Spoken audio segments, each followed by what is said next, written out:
Bugünkü beynəlxalq münasibətlər sistemi göstərir ki, artıq münaqişələr ənənəvi üsullarla həll edilmir və çoxqatlı bir forma alıbdır.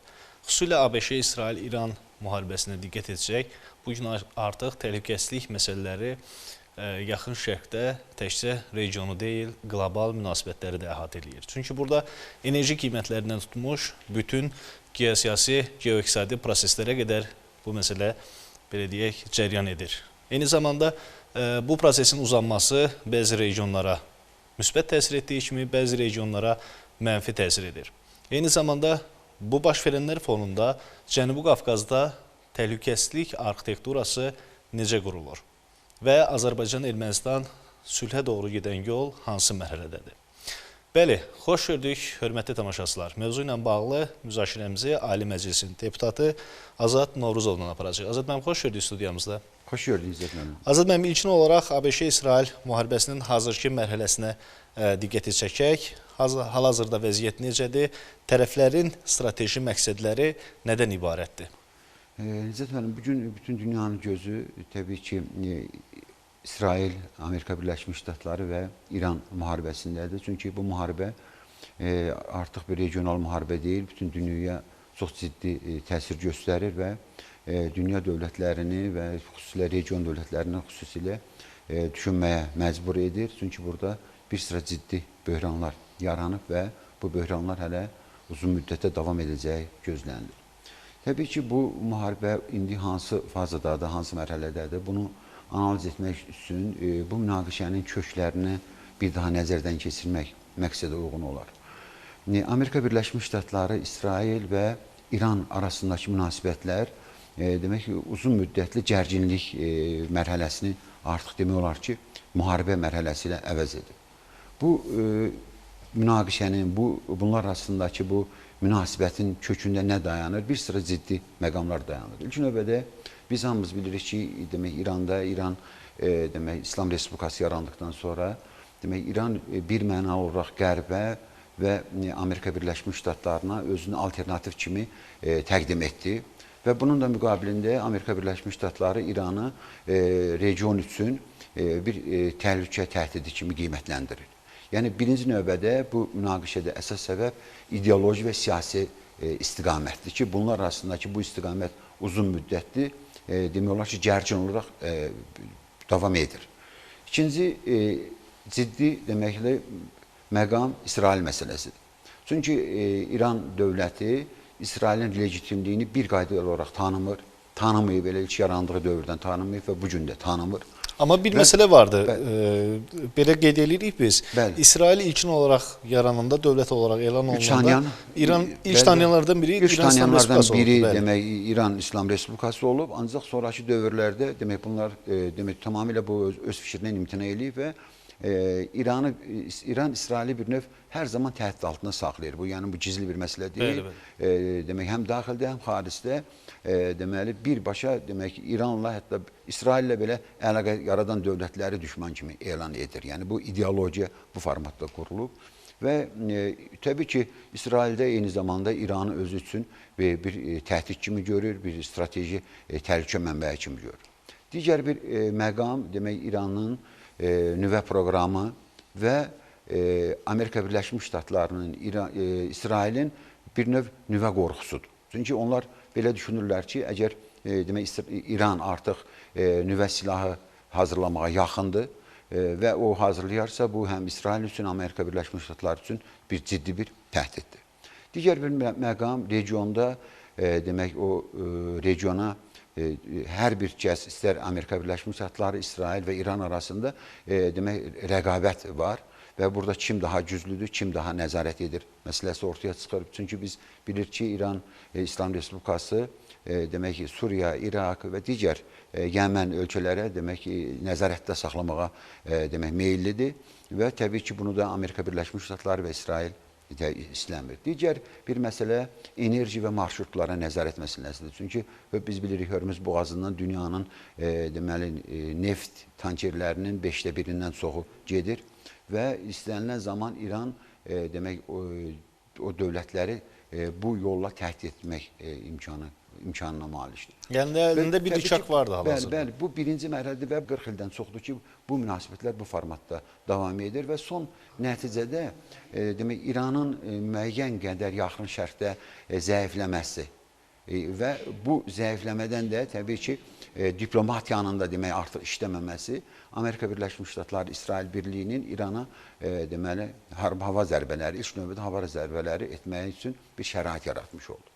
Bugünkü demək hansı fazadadır və balans necədir? Belə baxdıqda təbii ki, Amerika Birləşmiş Ştatlarının İsrailin hava deməli hücumları və uzaq mənzilli raketlərdən istifadə etməklə İranın bir sıra deməli hərbi obyektlərini, strateji obyektlərini deməli dağıdıb və məhv eləyib. Bu görsənir.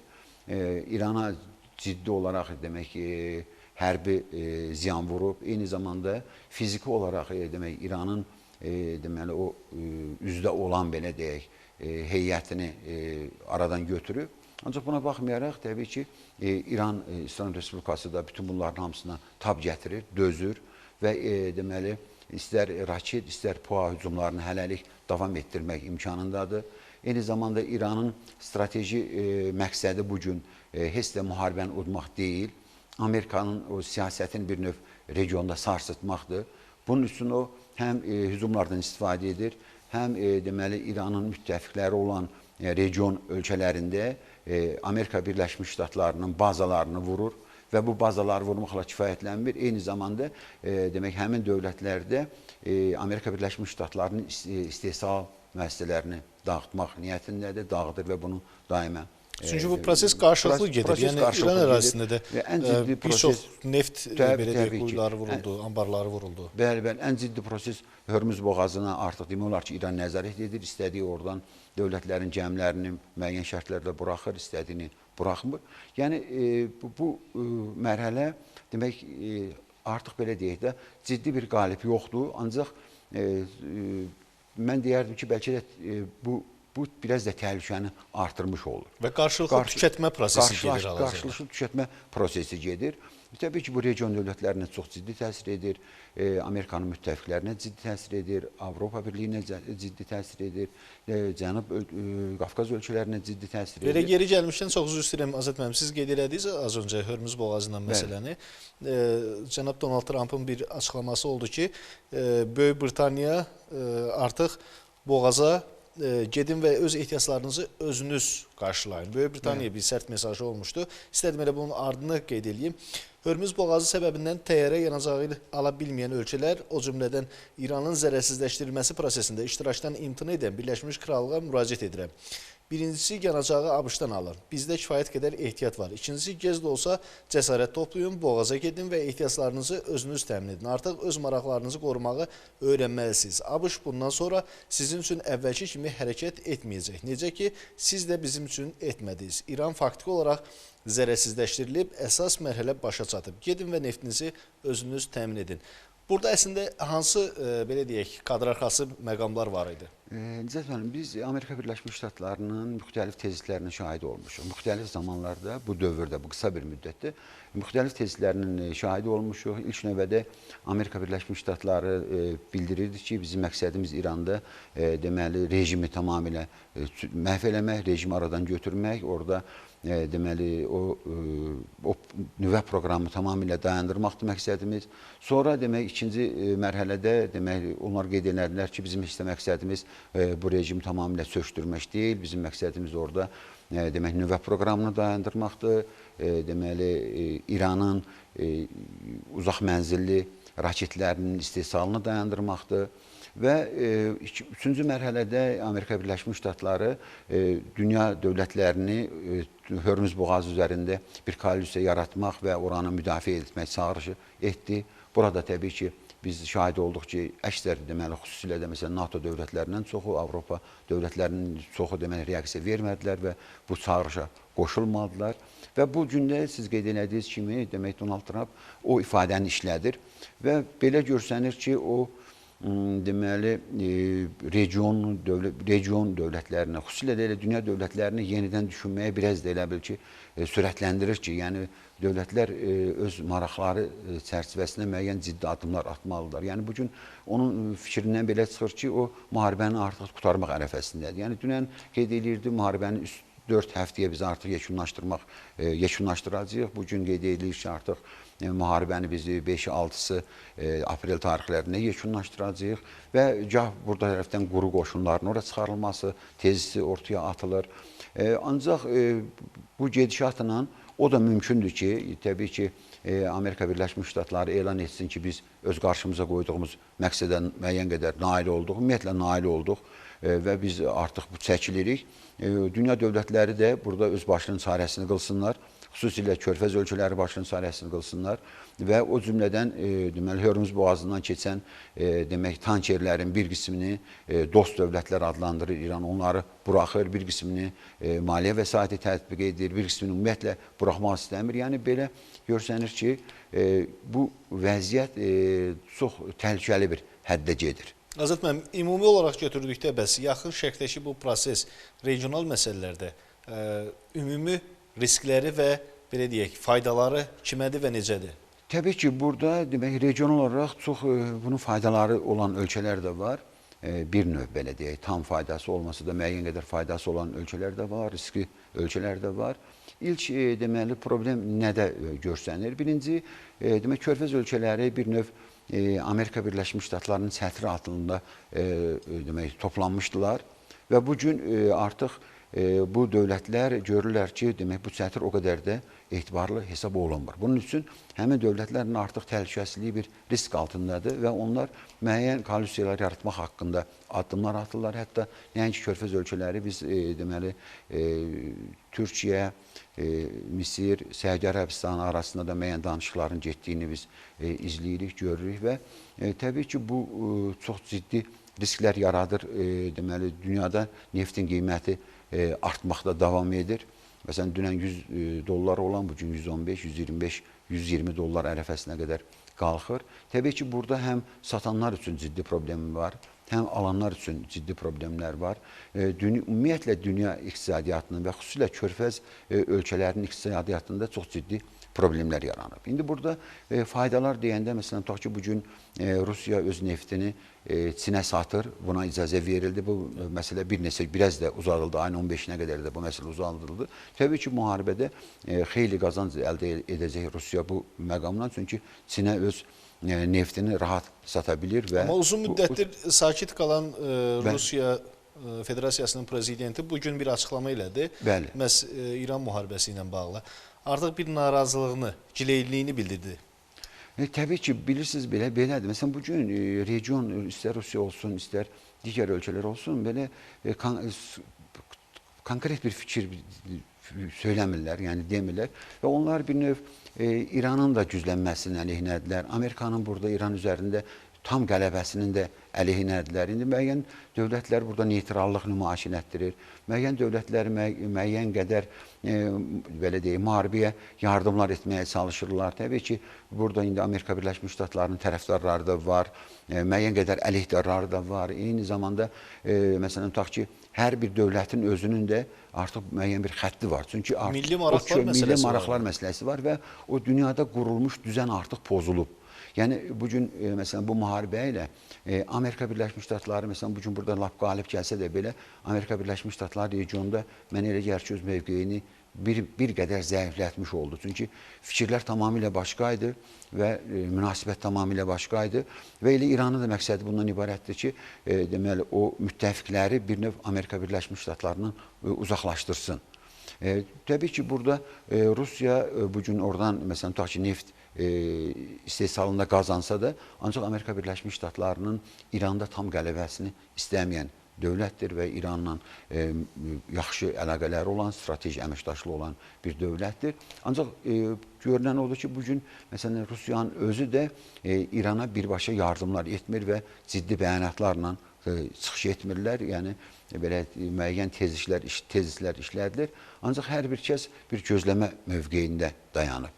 Yəni belə bir deyim vardı, deməli vurğulanır ki, köhnə dünya düzəni pozulur, Bəli. amma yeni dünya düzəni hələ qurulmayıb. Bəli, bəli. Yəni bu mərhələdə, bu astanada ABŞ-ın aktivliyi, ABŞ-nin aktivliyi görsənir. Eyni zamanda regional aktorların bu məsələyə münasibəti necədir Azad müəllim? Təbii ki, burada regional aktyorların da münasibəti bir mənalı deyil. Biz burada bəzi körfəz ölkələrinin İranı dəstəklədiyini, orada olan qurumların daha doğrusu İranın dəstəklədiyinin şahidiyik və dünya məsələn aktyorlarına baxdıqda məsələn Avropa dövlətlərinin əksəriyyəti bu müharibənin əleyhinədir və belə bir fikir ifadə edirlər ki, sən Amerika Birləşmiş Ştatları bu müharibəni başlamısan, sən də qurtarmalısan. Ancaq Amerika Birləşmiş Ştatları da təbii ki, bunun əksinə olaraq bildirir ki, yəni bu təkcə mənim işim deyil, mən bu müharibəni başlamışam, siz də mənə yardımcı olmalısınız. Az öncə, bəli, siz mənə yardımcı olmalısınız, kömək eləməlisiniz. Əgər siz kömək eləmirsinizsə mənə, mən də onda demək olar ki, hətta belə NATO-dan çıxmaq səviyyəsinə qədər fikirlər səsləndirirlər ki, onda bu NATO bizim nəyimizə lazımdır. Çünki biz bilirik ki, NATO dövlətlərinin əksəriyyəti bu müharibədə faktiki olaraq iştirak etmir, dəstəkləmir və etirazlarını bildirirlər. Və təbii ki, burada region ölkələrinə baxdıqda, məsələn, Türkiyənin, Pakistanın, Misirin, Səudiyyə Ərəbistanının, Birləşmiş Ərəb Əmirliyinin təbii ki, hamısının özünün maraqları var. Birinci onlarda da ən ciddi maraq təhlükəsizlik məsələsidir. Hər bir dövlət öz təhlükəsizliyi üçün demək düşünür və bu müharibədən bir növ uzaqlaşmağa çalışırlar. Evet, Amerika Birləşmiş Ştatları və bu müharibədə də elə aparılan siyasətdə biz nə görürük? Burada üç variant var. Ya müharibə elə indiki vəziyyətdə dayandırılıb və elə bu vəziyyətdə uzun müddətli davam eləməlidir. Yəni bir ildən, 2 ildən sonra yenə də belə bir vəziyyət ola bilər. Yaxud o müttəfiqlər və belə deyək, körfəz ölkələri, region dövlətləri Amerika Birləşmiş Ştatlarının tərəfində olub İrana qarşı ciddi müharibə aparmalıdırlar. Ya da diplomatik masada bunlar oturmalıdır. Bu ikinci ilə üçüncü ümumiyyətlə real görsənmir. Çünki artıq biz görürük ki, demək dünya dövlətləri bu çağırışa qoşulmurlar və İrana qarşı bir koalisiya halında müharibə aparmaq niyyətlərinin yoxdur. Diplomatik masa da artıq mümkün deyil. Çünki məsələn biz yenə də Amerika Birləşmiş Ştatlarında verilən tezisləri təhlil edəndə görürük ki, Amerika Birləşmiş Ştatları bir tərəfdən müharibəni bir neçə günə qurtarmaq çağırışları edir, bir tərəfdən 4 həftə olaraq bildirmişdik müharibə başlayanda artıq danışıqların getdiyini ifadə edir və danışıqlara səsləyir.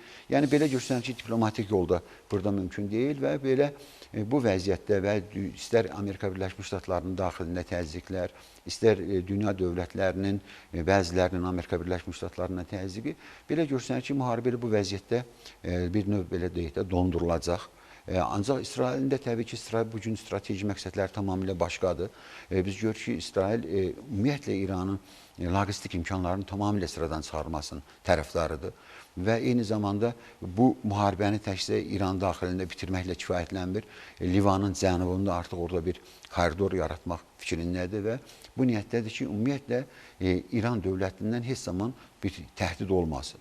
Və İran da çağırışlar edir və bildirir ki, demək biz bu müharibəni məğlub kimi qurtarmayacağıq və biz də istər PUA hücumları, istər raket hücumları davam etdirəcəyik, dünya iqtisadiyyatına ziyanlar vuracağıq, onun demək Amerikanın burada olan müttəfiqlərinə ciddi ziyanlar vuracağıq. Təbii ki, belə olanda, məsələn, tutaq ki, o verdiyi sualın ətrafında, məsələn, Çin üçün maraqlı olan odur ki, sakitlik olsun, Çin iqtisadi maraqlarda ticarət olunsun, Hörmüz boğazı açılsın və burada deməli, nə Amerika burada öz belə deyək, diktəsini yerdə bilsin, nə də İran o səviyyə güclənib, məsələn, tutaq ki, o səviyyə qalxa bilsin. Digər dövlətlərində təbii ki, hər birinin öz maraqları var və bu istiqamətdə deməli, öz siyasətlərini yürüdürlər. Ancaq bu müharibədən sonra siz o qeyd elədiyiniz kimi dünya düzənində ciddi dəyişikliklər gözlənilir. Çünki artıq o beynəlxalq hüquq normaları da işləmir. Məsələn, tutaq ki, bugün Hörmüz boğazı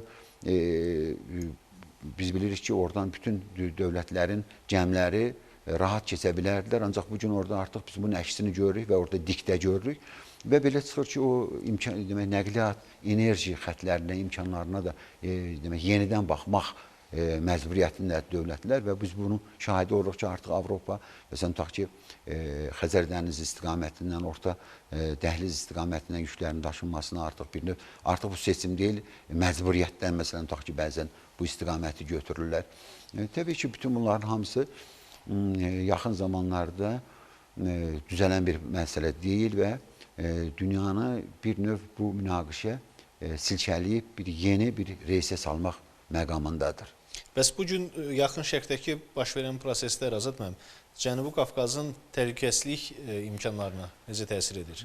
Təbii ki, bu gün Cənubi Qafqaz belə deyək də birbaşa münaqişənin içində deyil, ancaq ikinci dərəcəli münaqişə zonası kimi hesab oluna bilər. Çünki Cənubi Qafqaz bir tərəfdən İran, Rusiya, Türkiyə, Xəzər dənizi, Qara dəniz, yəni bir mərkəzdə elə bir yerdədir ki, iki tərəfdə də iri həcmli belə deyək müharibələr gedir. Bəli, müharibələr gedir və müharibələrin içərisində sakit bir adadır, belə deyək. Risklərdən sığortalanmayıb Cənubi Qafqaz, o cümlədən Azərbaycan. Ancaq bu gün Cənubi Qafqaz və xüsusilə də məsələn tutaq ki, Azərbaycanın apardığı o xarici siyasət hələlik ki, demək ki, onu göstərir ki, münaqişə demək bu Cənubi Qafqaza daxil olmayacaq. Burada birinci növbədə mən elə Azərbaycan üzərində bu məsələləri izah eləsəm bəlkə yerinə düşər. Birinci məsələn Azərbaycan öz təhlükəsizliyini təmin etmək üçün ciddi addımlar atır. Məsələn tutaq ki, burada məsələn Naxçıvana o PUA-nın düşməsi ilə necə dövlət başçısı səviyyəsində ciddi bir mesaj verildi. Yəni Azərbaycan öz sərhədlərini qorumaq iqtidarındadır və bunun üçün bütün mümkün olan variantların hamısından istifadə olunur. Və ikinci məsələ ondan ibarətdir ki, Azərbaycan bununla yanaşı, deməli ciddi xəbərdarlıqla yanaşı öz həm texniki, həm humanitar dəhliz rolunu oynayır və bu o verilən belə deyək də bəyanatla bəyanat başqa bir məqamdır, bu təhlükəsizlik məsələsi idi. Ancaq digər tərəfdən Azərbaycan üzərindən biz bilirik ki, İranda olan xeyli miqdarda insanlar buradan təxliyə olunub, demək yardımlar olunub. Eyni zamanda Azərbaycan İrana humanitar yardım göstərən ilk ölkədir və Azərbaycan üzərindən də İrana humanitar yardımların göndərilməsi üçün bütün təminatı verir və təşkilatçılıq edir və Azərbaycan üzərindən də bu humanitar yardımlar gedir İrana. Eyni zamanda deməli Azərbaycan yenə də öz qaz ixracatçısı kimi öz mövqeyini saxlayır. Hətta bu ixracatı demək artırmaq imkanındadır.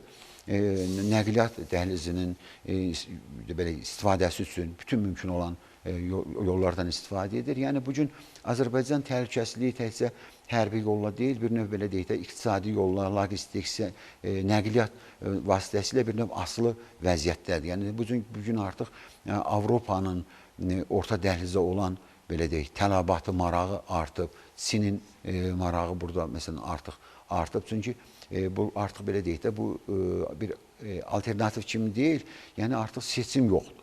Çünki əgər Avropa qaz çatışmazlığı varsa da bunun artıq digər bir dövlətinin İrandan və yaxud da digər bir dövlətdən neft almaq imkanı artıq. Yəni açığı hər kəs təhlükəsiz marşrut axtarır və bunu da Azərbaycan və Cənubi Qafqaz təqdim edə bilir bu gün. Bu məqamda yəni bu gün ölkə başçısının siyasəti xalq tərəfindən dəstəklənir və belə deyək, ümumi bu siyasət Cənubi Qafqazın təhlükəsizliyi üçün çox əhəmiyyətlidir. Təbii ki, burada təhlükələr də var, risklər də var, ancaq aparılan düzgün siyasət nəticəsində eyni zamanda Azərbaycan neftinin dünya bazarında qiyməti də qalmaqdadır və buradan təbii ki, yaralanma da var. Ancaq biz hər hansı bir dövlətin mənfi üzərində Azərbaycanın maraqlanmasını, belə deyək, maraqlarını da heç güdmürük. Ancaq təbii ki, bu proseslər təsir edir və Azərbaycanın regional, belə deyək də, rolunu bir qədər artırmış olur və eyni zamanda Azərbaycan vasitəsilə Cənubi Qafqazın rolu artıq dünya sistemində artmış olur, dünya demək maraqlarında artmış olur.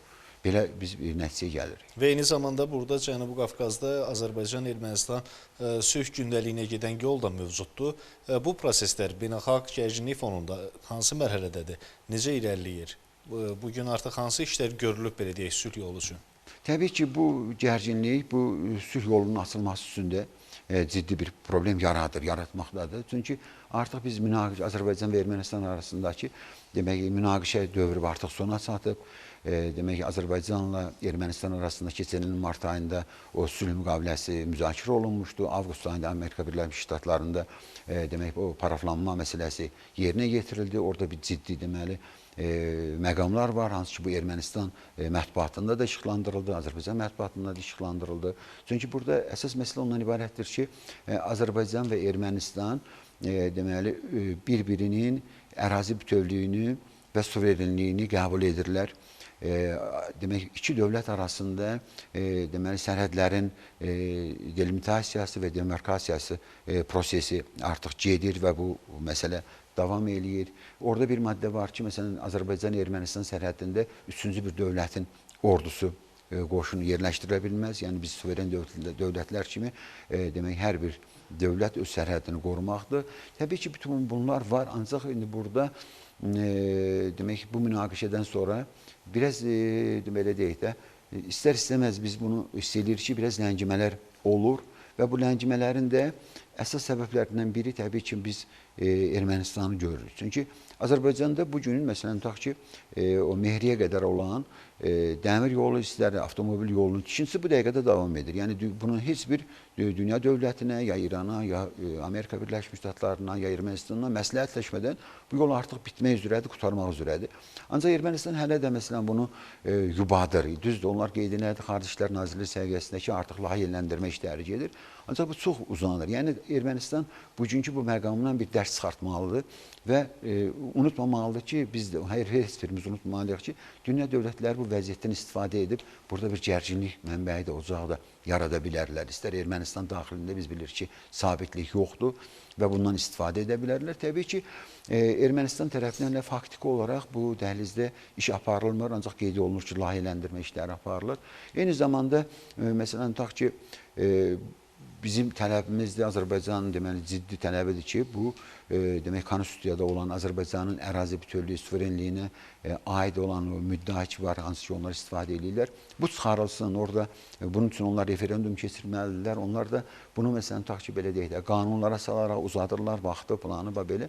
Yəni bütün bunların hamısı təbii ki, bu proseslərə mənfi təsir göstərir. Ancaq Azərbaycan öz üzərinə götürdüyü öhdəlikləri tamamilə yerinə yetirir. Bu gün də məsələn biz şahid olduq ki, məsələn bu verilişə gələrkən artıq Azərbaycan üzərindən Ermənistana müəyyən qədər Rusiyadan deməli taxıl deməli göndərilib və bu kommunikasiyalar demək olar ki, açılıb. Biraz uzun məsələlər var burada. Təbii ki, həm Azərbaycanda, həm Ermənistanda bir belə deyək də əhalinin buna adaptasiya olunması lazımdır. Bu yönümdə iş aparılır. Təbii ki, Azərbaycan birdir, bir yumruq kimi birləşib və rəhbərin sözü hər bir adam üçün qəbuldur. Ancaq Ermənistanda bu belə deyil. Orada demək orada bəzi qüvvələr var ki, təbii ki, demək müəyyən dövlətlərin təhriki ilə şəxsi maraqları hesablarına bu sülh müqaviləsinin imzalanmasının əleyhinə gedirlər. Ötən günlərdə elə Paşinyana hücum oldu kilsədə. Hücumlar olur, bu yolun açılmasının əleyhinə gedirlər və təbii ki, bu da belə deyək də riskdir və bu orada olan məsələn tutaq ki, Ermənistan daxilində olan problemlər istər-istəməz bu prosesə də mənfi təsir göstərə bilər, göstərir də və belə bir addımda o siyasi iradəni iqtisadi maraqlarla birləşdirmək məsələn bugünkü günün tələbləri onu göstərir ki, çox zəruridir. Yəni bugün Azərbaycan və Ermənistan bizim dövlət siyasəti, dövlət başçısının siyasəti ondan ibarətdir ki, biz bu addımı atmışıqsa, biz bu sülhü təklif etmişiksə, bunu biz elə sənət üzərində olmasın. Yəni bu elə əlaqələrlə, elə iqtisadi rısaqlarla bir-birinə bağlansın ki, yəni geriyə dönüş olmasın. Təbii ki, Azərbaycan bunun üçün bütün addımları atır. Və bu Ermənistan tərəfindən də atılmalıdır və Ermənistan bugün yenə də hər hansı bir dövlətin ağzına baxmamalıdır. Təbii ki, bizim bu müqavilə Amerika Birləşmiş Ştatlarının böyük bir dövlətin təmsilçiliyi ilə imzalanıb. Ancaq təbii Amerika Birləşmiş Ştatlarının da öz marağı var. Amerika Birləşmiş Ştatlarının da bugün məsələn öz belə deyək də gündəliyi var. Və bu məqamda bəlkə də mən inanmıram ki, Amerika Birləşmiş Ştatları bugün gəlib orada o Trump dəhlizin işlənməsinə bağlı layihə həyata keçirəcək bu dəqiqə. Çünki onun fikri tamamilə müharibəyə yönəlib, aydındır mı? Yəni belə bir məqamda yəni Ermənistan da suveren bir dövlət kimi ciddi addımlar atmalıdır. Hətta qarşı tərəfi o tələsdirməlidir və əks halda bir növ təzyiq də eləməlidir. Çünki əgər burada biz bir müqavilə bağlamışıqsa, təbii ki, müqavilə yerinə yetirilməlidir və bunun müəyyən zamanı var, bir vaxtı var. Yəni, tutaq ki, belə deyək, biz bu Amerika Birləşmiş Ştatları, İsrail və İran arasındakı müharibə 10 illərdən uzansa, bu dəhliz 10 illərlə açılmamalıdır. Bax, belə bir məqam biz təbii ki, Azərbaycan da İranla həmsərhəddir, qonşu dövlətdir, biz bu coğrafiyadayıq və biz deməli dəfələrlə dövlət başçı səviyyəsində, yüksək səviyyədə izah olunub ki, Azərbaycan bu müharibədə iştirak etmir. Buradan deməli ərazidən heç zaman istifadə olunmayacaq, istər quru ərazidən, istər havadan, buradan kəşfiyyat məqsədləri üçün istifadə olunmayacaq. Buradan heç bir bu müharibənin belə deyək də, müharibə üçün heç bir addım atılmayacaq. Ancaq biz öz işimizi görürük, Ermənistan da bunu belə etməlidir. Yəni bugün Ermənistan ciddi addımlar atmalıdır, siyasi iradəni ortaya qoymalıdır. O deməli sənətin reallaşması üçün hüquqi baza var, təbii ki, addımlar atılmalıdır. Belədir. Ancaq biz Azərbaycan tərəfdən tam əminlik ki, bu yol açılacaq, yəni geri dönüş burada yoxdur. Bu və ya digər vəziyyətdə fərq etməz. Necə olursa olsun bu yol açılacaq, israrlıdır. Azərbaycan da öz üzərinə düşən vəzifələri çox uğurla yerinə yetirir. Qeyd elədiyim ki, məsələn, bugünkü bu müharibədə biz bugün əgər müşahidə eləsək, bizim yol tikintisi gedir və İrandan həmsərhəddə gedir. Burada nə qəbahət heç bir şey yoxdur. Təbii ki, eyni zamanda Azərbaycan üzərindən İrana yük daşınır və bunun nəticəsində Ermənistanda, məsələn, taşın neftin, benzinin qiyməti aşağı düşür. Bu hansı məqsədə xidmət edir? Artıq orada əhali sülhün artıq nəticələrini görür Ermənistanda. Bugün məsələn tutaq ki, sərhədlərimizdə bizim müharibə yoxdur, döyüş yoxdur, itki yoxdur. Ermənilər bunun nəticələrini görürlər. Sərhəddə Ermənistan tərəfi, məsələn, Azərbaycan tərəfi sərhədlərinin əksəriyyəti minadan alınıb. Biz bilirik, Qarabağda milyonlarla mina bastırılıb separatçılar tərəfindən və biz o ərazilərdən hələ bu gün də tam real istifadə edə bilmirik. Əkinçilik üçün, maldarlıq üçün, heyvandarlıq üçün. Ancaq Ermənistan tərəfində mina yoxdur. Orada məsələn sərhəd kəndlərinin hamısında əhalinin sosial vəziyyəti düzəlir. Onlar əkinçiliklə, maldarlıqla, heyvandarlıqla məşğullar. Yəni bir növ artıq onlar sülhün nəticəsini görürlər və bundan da belə deyək, nəticə çıxardıb bu prosesə bir növ bütün xalq olaraq onlar təkan verməlidirlər, dəstək göstərməlidirlər və təbii ki, Ermənistan rəhbərliyi də siyasi iradəsini biraz da artırmalıdır, biraz da ortaya qoymalıdır və özünün müstəqil və suveren dövlət olduğunu belə deyək, göstərməlidir. Və bu yolun açılmasında daha çox maraqlı olmalı. Çünki bu yolun açılması birinci Ermənistanın dalanından çıxması. Məsələn, tutaq ki, bugün Ermənistanın da çıxması üçün orada bir yol var. Digər bir yol yoxdur Gürcistan üzərinə.